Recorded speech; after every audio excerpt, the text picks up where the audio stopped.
Be me. Greater than 19, living in New York City. Wake up every morning at 5:40. Make simple sandwiches with peanut butter and jam. Pack them carefully into an old backpack. Walk under the Manhattan Bridge in the cold. The same kids always wait there for me. Their backpacks look bigger than their bodies. Their eyes tired, their faces pale with hunger. I hand them breakfast one by one silently. At first people stared at me strangely. Some even laughed at what I was doing. But soon small moments began to change things. Lily always grabbed 2 sandwiches for her brother. Luis asked shyly if I had strawberry jam. Even grumpy deli owner Mr. Rizzo softened. One morning, he handed me a thermos. Coffee. Hot. Don't burn yourself, he said. And somehow, even cold New York felt warmer. Rituals became bonds stronger than words. This was never charity, it was survival. And slowly survival turned into quiet hope. One morning a police officer showed up. He looked at the sandwiches and frowned. Said firmly, "You need a permit for this." My chest sank as I listened silently. That evening a yellow paper was taped to my door. A fine I couldn't afford staring back at me. I sat at my table with my head down. Thought about stopping before things got worse. But then I pictured Lily and her brother, walking to school on empty stomachs again. I knew quitting wasn't an option for me. So I gathered forms, papers, endless documents. Went from office to office asking questions. People surprised by what I was trying to do. Yet slowly they began offering small helps. One neighbor gave apples from his shop. Another brought bananas wrapped in bags. Even a police officer returned with a trash bin. Said, "At least keep it clean out here." The same people who laughed began showing up. Some asking shyly, "Can I help too?" What began as a burden turned into community. Not every day was easy or smooth. Storms hit, rain pouring without mercy. My fingers stiff and wooden from the cold. Plastic bags soaked through in minutes. Snow piled up around my worn shoes. The wind whipped against my thin jacket. I thought about staying home those mornings. But then I pictured the children waiting. Their torn coats, their red noses from frost, their small hands clutching oversized backpacks. And I couldn't bear the thought of absence. Because if they showed up anyway, how could I not do the same? So I pushed through storm and snow, handing out food with shivering hands. Smiles and thank yous warmed me instead. It wasn't the sandwiches that mattered most. It was the promise that someone cared. And that promise kept me returning daily. Even when exhaustion whispered to quit, I learned commitment means showing up regardless. One afternoon, something unexpected happened suddenly.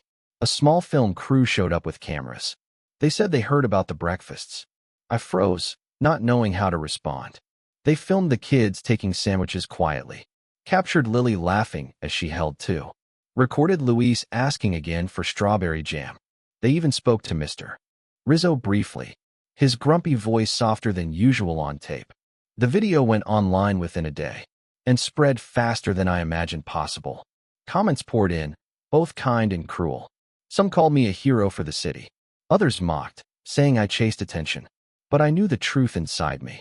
I wasn't there for likes or fame. I only wanted kids fed before class. Their mornings lighter, their steps less heavy. So I ignored the noise of strangers and kept my focus on the bridge. After the video, people began showing up. Some curious, some ready to criticize openly. But many came with bags in their hands. Fruit, bread, even socks and gloves. The small table under the bridge grew crowded.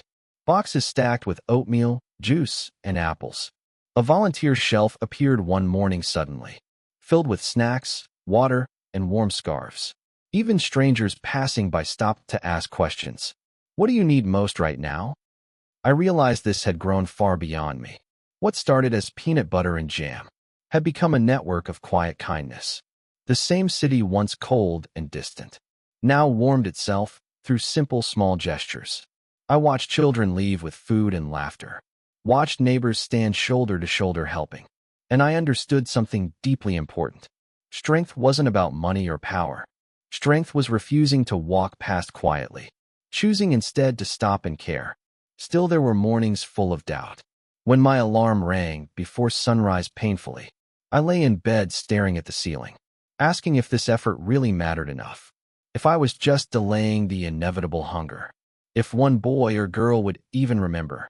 But then I'd think of Lily smiling, of Louise holding a sandwich like treasure, of small voices whispering, "Thank you," softly, and my doubts faded into quiet determination. I reminded myself I wasn't solving everything, but I was making one morning lighter. And sometimes one morning is everything to a child. So I got up, packed the bag again, stepped out into the dark, cold streets, listened to the city waking all around me, horns, footsteps, and distant subway rumbles, and carried my small offering of care, because showing up mattered more than perfection, and consistency became my greatest gift to them. The bridge slowly became more than routine. It turned into a place of connection. Kids arrived earlier just to talk a little, sharing stories about school or their families. Lily once told me her brother's dream: to be a firefighter when he grows up. Louise said he wanted to design sneakers. Their voices carried hope brighter than sunrise, and listening felt like nourishment of its own. Even adults began opening up with time. Mr. Rizzo admitted business had been rough, yet helping out gave him strange peace. Another volunteer confessed she once was homeless, said handing out food healed her scars quietly. I realized food was only the beginning. The real gift was being seen clearly, acknowledged in a city that rushed past. Every smile reminded us we mattered still, and together we built something stronger than charity. We built a community under concrete and steel. Of course, not everyone approved of us. Some commuters scowled as they walked by. One man muttered that we made a mess. Another snapped, "Feed your own family first." Their words stung, though I stayed silent outwardly. But inside I questioned myself for hours. Was I doing enough, or doing it wrong? Still, the children's faces gave me my answer. They came rain or shine, always waiting. And their gratitude outweighed every insult easily. Then one morning the same critic returned, this time with a bag of oranges quietly. He didn't speak, just placed it down. I realized even cynicism could soften with time.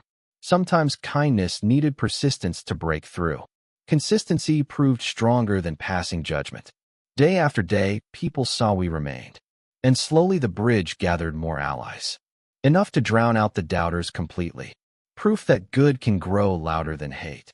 Winter tested our resolve the hardest. Snow piled thick against the bridge pillars. Wind cut sharp across the open space.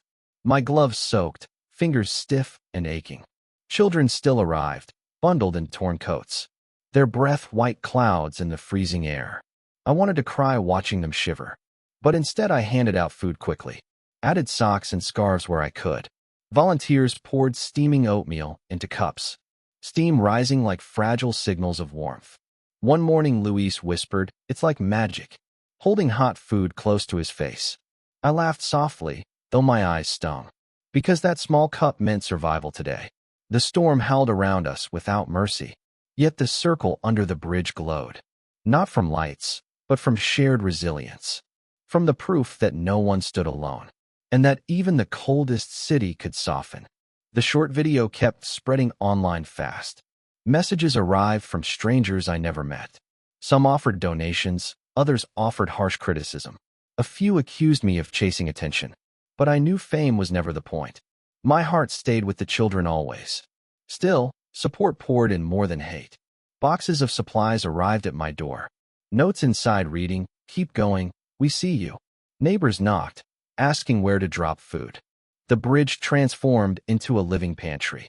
Shelves with canned goods, boxes of fruit, tables stacked with bread and warm drinks. People rotated shifts, covering mornings I couldn't. It no longer depended on me alone. We had built something self-sustaining and real. A network of care hidden under concrete. New York's cold edges softened slightly there, reminding everyone that kindness can take root, even in the hardest places imaginable. With growth came unexpected responsibilities quickly. I found myself keeping lists and schedules, coordinating volunteers who wanted to contribute, tracking donations so nothing went to waste, writing emails late at night with tired eyes. This wasn't just sandwiches anymore, it was an operation, and I worried I wasn't ready for it. But then I remembered how it began. Just one boy with bread and peanut butter, showing up because hunger shouldn't win. The rest had grown naturally from that seed. So I trusted the process, step by step, delegated tasks, learned to ask for help. watched people step forward with surprising dedication. A teacher offered free tutoring for the kids. A doctor came by with basic checkups. A barber gave free haircuts on Saturdays. Each addition made the circle stronger. Proof that community wasn't charity, it was family. And family always finds a way to endure.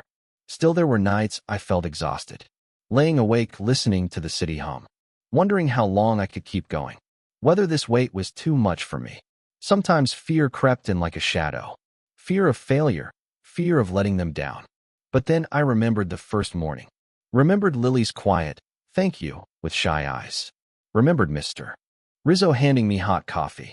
Remembered Luis asking for strawberry jam. And I knew quitting was never an option. Because this wasn't about me anymore. It was about children who kept believing that someone would be there when needed. And about strangers who discovered purpose in giving. Every time doubt whispered, hope answered louder. Hope built from faces and stories I carried. So I breathed deep, turned over in bed, and promised myself another sunrise, another sandwich. Because sometimes survival is built one morning at a time. Spring brought color back to the city. The bridge no longer felt so frozen. Kids arrived with lighter jackets and brighter smiles. Volunteers lingered longer, sharing stories together. Someone brought a speaker, played soft music. Laughter mixed with the rumble of trains overhead. The space transformed into something almost joyful. Lily once helped hand out sandwiches herself. Her small hands steady, her face proud. She said, "One day I'll do this too." Her words struck deeper than any compliment, because they proved kindness could multiply endlessly. Mr. Rizzo joked less and smiled more often, sometimes even staying to pour coffee himself. Parents began stopping by to say thanks. Some brought extra snacks and returned quietly. What started as my personal morning ritual had become everyone's shared morning together. The bridge now felt alive with connection, and each day showed me love can grow anywhere. Not all days carried light, of course. Arguments sometimes broke out among volunteers about who should organize or decide supplies. Tensions rose when lines grew too long. People complained food wasn't enough for everyone. I felt panic rising in my chest, wondered if the project was falling apart. But then someone would step in calmly, remind us why we were really here. Not for credit, not for control, but for the children who showed up daily. Their hungry eyes cut through every conflict. And soon the arguments dissolved into focus. We found ways to share responsibilities fairly, to rotate shifts, to keep peace steady. Through struggle, the foundation grew stronger. And I learned leadership isn't about being loud. It's about holding the center quietly, making sure no one forgets the purpose, making sure the mission always comes first. Summer heat pressed down heavy on us. The bridge air thick with dust and sweat. Sandwiches replaced with fruit and bottles of water. Kids arrived flushed and tired from walking. Volunteers fanned themselves with cardboard scraps. Yet no one stopped showing up each day. The work adapted just like the season. Cold oatmeal turned into chilled juice cups. Socks replaced by hats to block the sun. Mr. Rizzo brought ice from his deli. Laughed that he'd never sold so much coffee, but still brewed a pot for the parents. I realized kindness wasn't limited to weather. It could bend, shift, and survive anything. The city roared hotter than ever before. But under the bridge we carved out relief. A pocket of care in relentless heat, where children left smiling despite the sun, and where I learned resilience isn't just winter's lesson. One morning a reporter came with questions, asked why I started this in the first place. I stumbled at first, unsure what to say, because I never planned for attention like this. Finally, I answered with the simplest truth. I just didn't want kids going hungry. The reporter scribbled notes, nodding quietly. Their story aired a week later on TV. Neighbors saw it, co-workers, even distant relatives. Suddenly more people reached out than ever before. Offers of food, clothing, even small donations. What began as a single morning ritual now stretched into something larger than me. Sometimes the attention felt overwhelming to carry. But then I saw the children again, their hands reaching out for breakfast calmly. And I remembered it was never about press. It was about those small voices saying thank you. And that reminder always pulled me back to center. Autumn brought cooler air and new challenges. School started again, Mornings grew busier quickly. Kids rushed through lines with heavier books. Volunteers balanced their own jobs and families. Some mornings it felt impossible to keep up, but somehow we always managed together. A student group donated stacks of notebooks. A bakery sent leftover bread every Friday. A church nearby offered storage space for supplies. Bit by bit, the circle widened again. I watched strangers become steady, familiar faces. People who once passed by now stayed, helping hand out fruit, pouring cups of milk. The bridge felt less like a shadowed corner and more like a community center in disguise. Each season changed the rhythm of our work, yet the purpose never shifted once. Children still needed food, still needed hope, and we showed up because someone had to. Some nights I walked the city alone, thinking about how everything had unfolded, how a simple sandwich became something bigger, how strangers turned into allies so quickly. I never imagined carrying this kind of weight, yet it felt less like burden, more like duty. Each small act tied me deeper to the city. I began noticing hunger everywhere I looked. Kids outside corner stores counting coins carefully. Parents skipping meals so children could eat. Homeless men curled under blankets near subways. The scale of need felt overwhelming sometimes, like trying to stop the tide with bare hands. But then I remembered the bridge mornings. The laughter, the smiles, the quiet gratitude. And I understood even drops can matter. Because to one person, one meal is everything. And if enough of us refuse to ignore, then drops can become a tide of change. Holidays arrived with glittering lights downtown. Shop windows glowed with abundance and warmth. Yet under the bridge, things looked different. Children came in thinner jackets, cheeks flushed red. The contrast hit me harder than usual. Streets overflowing with food while others had none. So volunteers organized a holiday breakfast. Hot cocoa, oatmeal, small wrapped gifts for kids. The bridge filled with laughter that morning. Lily hugged me, whispering Merry Christmas shyly. Luis showed off socks someone had given him. Even Mr. Rizzo wore a red scarf proudly. For a moment the city felt whole, not divided by wealth or status, but united by something simple and human. I realized holidays weren't about shining stores. They were about mornings like this instead, about proving warmth can exist anywhere, even beneath concrete, even in the coldest place. With the new year came fresh resolve. I sat down and wrote clear goals. Not just sandwiches, but long-term plans. To connect families with real lasting support. To link them with schools and health services. To make the bridge only a beginning. I reached out to local organizations carefully. Pitched the idea of partnership and structure. Some meetings were discouraging, doors closed fast. Others listened and offered cautious encouragement. Step by step, we built new pathways. A food pantry opened in a nearby church. A clinic agreed to visit once a month. Resources spread beyond just my backpack now. Yet I never stopped the morning ritual. Because those first sandwiches mattered as much as ever. They were the start, the heartbeat of it all. And I wanted the children to know. No matter how big things grew, I'd still be there. Sometimes I thought about the first morning. How nervous I felt with that backpack. Wondering if anyone would even take the food. Remembering the strange stares and quiet laughter. Now the memory felt almost unreal to me. Because the bridge had transformed completely. From a cold corner into a place of care. From a lonely ritual into a shared mission. I looked around at volunteers one morning. Hands pouring drinks, passing fruit, tying shoelaces. Voices greeting children by name cheerfully. And I felt a swell of gratitude inside. Not for recognition, but for proof of change. Proof that persistence could turn mockery into support. That even in New York's hardest corners, kindness could root itself and grow strong. I realized this wasn't just about food. It was about community, about presence, and about refusing to walk past silently again. Time passed, and the bridge told stories. Stories of children growing taller each season. Of volunteers who once came curious, now committed. Of strangers becoming friends through simple acts. Lily's brother finally joined her in handing food.